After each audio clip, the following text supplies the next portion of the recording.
Healing जो होती है या होलिस्टिक लाइफस्टाइल जो होता है, उसमें ये होता है कि आप अपनी चारों heart, mind, body and soul की नरिशमेंट, जो आपकी बेसिक नीड है by divine, by almighty Allah, by nature, जो आपकी बेसिक नीड्स हैं, आपने उनको फुलफिल करना है ऑन द डेली बेसिस। है बहुत आसान, लेकिन क्योंकि टेम्पटेशन बहुत है दुनिया में, बहुत ज्यादा मतलब ऐसी चीजें हैं जिनकी वजह से हम डिस्ट्रैक्ट हो जाते हैं, और हमारा जो माइंड है, क्योंकि वो मंकी माइंड है, और वो फौरन का फौरन जो है वो हमें फास्ट उसकी तरफ ले जाता है। तो हमारे जो डिसीजन होते हैं वो सम टाइम हम जो होते हैं वो अनप्रिडिक्टेबल होते हैं, हम कंफ्यूज होते हैं, और हमें खुद पता नहीं होता कि हमने बेसिकली आगे करना क्या है।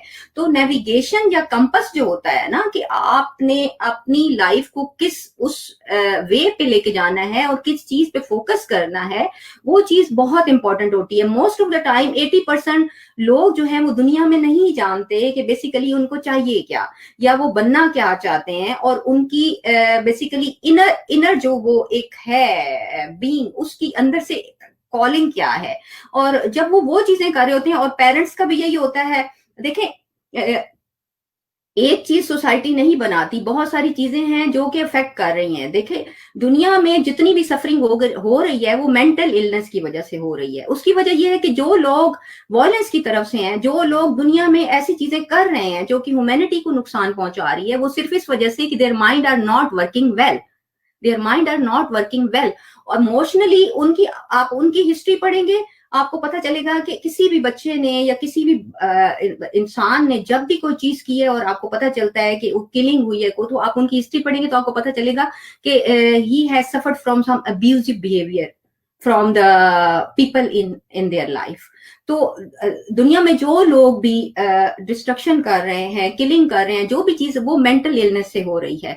मेंटल इलनेस जो है वो इमोशनल ब्रेकडाउन से होती है, और हमें हीलिंग के लिए ये हमारे लिए जरूरी है कि जो हमारे अंदर ट्रॉमा है, जो हमारे अंदर एक बेसिकली जो भी हमारे पास में हुआ है, वो उसको हम कंट्रोल करें, उसको हम मतलब उसके ऊपर हम अपना एक अपना होल्ड रख लें कि वो चीज हो चुकी है, लेकिन इस वक्त इस टाइम पर I am a new person.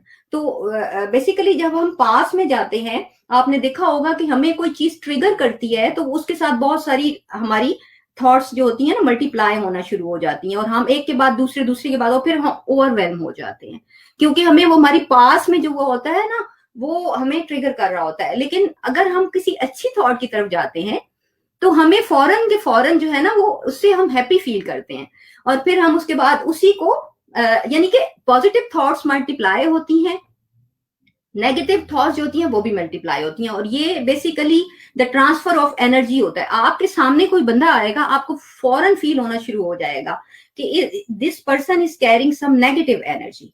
अगर वो बात नहीं भी कर रहा, एक आपको फीलिंग आना शुरू हो जाती है। और some time when you talk to someone, even if you are not talking to them, you feel that this person is carrying a positive energy, क्योंकि एक ऑरा होता है हर इंसान का, एक एनर्जी होती है, वाइब्स होती हैं, और वो वाइब्स सिर्फ आपकी जो थॉट्स होती हैं और जो आप बेसिकली उस वक्त होते हैं, आपके अंदर जो चेंजेस आती हैं लाइफ, वो उसकी वजह से होती हैं।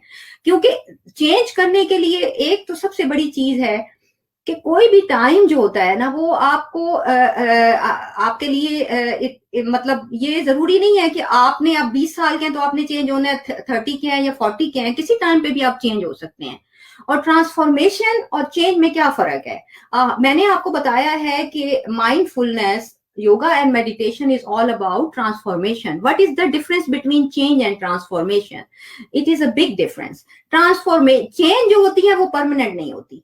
चेंज जो होती है, आप कभी एक चीज करते हैं और उसको छोड़ देते हैं, फिर दूसरी चीज की तरफ आ जाती है।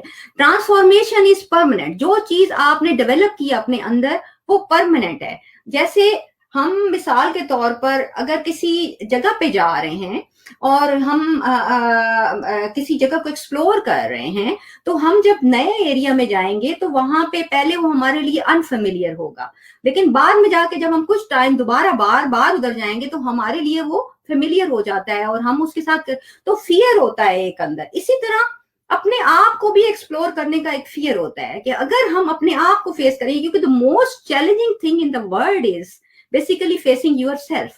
हम अपने आप से ज्यादा डरते हैं, लोगों से नहीं। लोग जो है ना दूसरों से नहीं डरते, क्योंकि आपके सामने जो बंदा खड़ा हुआ है उसके अंदर आपका खौफ होगा मे बी, और आपके अंदर उसका है, लेकिन वो भी एक ह्यूमन बीइंग है। तो अगर एक आप अपने आप को इस उस लेवल पे ले आए जिसमें आप ये सोचें कि that your intentions are good and you are in a good energy, और आपकी थॉट्स अच्छी होंगी, इंटेंशन अच्छी होंगी, एक्शन अच्छे होंगे, और फिर आपकी सर्विस अच्छी होगी। जब आप अपनी सर्विस इसलिए लोगों को प्रोवाइड करेंगे कि हम लोगों की जिंदगी में बेहतरी लाना चाहते हैं, क्योंकि एक बेहतर इंसान ही लोगों की जिंदगी में बेहतरी ला सकता है। अगर वो एक अच्छा इंसान नहीं है तो वो उस बेहतरी नहीं लाएगा। जो चीज आप भेजेंगे वो आपके पास वापस आएगी। दूसरी बात यह है कि समटाइम लोग ये सोचते हैं कि जी अब पैसा है तो खैर है, कोई बात नहीं, हेल्थ नहीं, हम पैसे से हेल्थ खरीद लेंगे। अगर हेल्थ है तो वो कहेंगे कि खैर है, पैसा नहीं है तो कोई फर्क नहीं पड़ता। Everything is important, everything. देखिए, you can serve other people with in so many ways. आप लोगों को मनी से, अपने वर्ड से, अपने एक्शन से, अपनी क्रिएटिविटी से, किसी चीज से भी आप सर्व कर सकते हैं। तो never ever underestimate your power. You have some specific qualities that no other person has. क्योंकि आप ये ना कभी सोचें कि आप जो है आपके अंदर वो क्वालिटीज नहीं है। You can do it. आप दुनिया की जितनी भी हिस्ट्री के लोगों को पढ़ेंगे, आप ओफ्रा विनफ्रे को पढ़ लें, आप किसी और को आप उनकी हिस्ट्री पढ़ेंगे तो आपको पता चलेगा कि वो किस बैकग्राउंड से आए हैं, लेकिन ये उनका विजन था, ये उनकी क्रिएटिविटी थी, ये उनका एक मिशन था जिसने उनको वहां तक पहुंचाया है। तो अगर आप अपने दिमाग में वो चीज सोचेंगे नहीं ना, तो वो चीज कभी रियलिटी नहीं बनेगी। लेकिन take one step at a time, take one step at a time. हाँ, बहुत शुक्रिया आपका, बहुत अच्छी बात की आपने। और काफी कुछ सीखने को मिला, काफी कुछ समझने को मिला। अच्छा, काफी सारे ऐसे लोग जो हैं वो मेडिटेशन को और योगा को जो है ना, वो कहते हैं कि ये ना मुस्लिम को नहीं करना चाहिए। कुछ हम्म थॉट्स हैं जिसमें मैं बात कर रहा हूँ। हर कोई हम्म नहीं करता, कुछ क्या है कहते हैं कि हिंदुइज्म में ये ज्यादा है। तो हम्म उनके लिए आपका क्या जवाब? मैंने आपको भी यही बात बताई थी कि बेसिकली जिसको हम मेडिटेशन कहते हैं या माइंडफुलनेस कहते हैं, बेसिकली वो मराकबा है जो हजरत मोहम्मद सल्लल्लाहु अलैहि वसल्लम जाके करते थे गारे हिरा में या गारे सोर में। It is basically you Really intimidated by the guy, dude. Okay. Who's intimidating to a guy who won the Nobel Prize? ये क्या हो रहा The है? guy who won two. Two? What? Don't tell me you dated Benjamin Hobart. No. Yeah. Oh my God.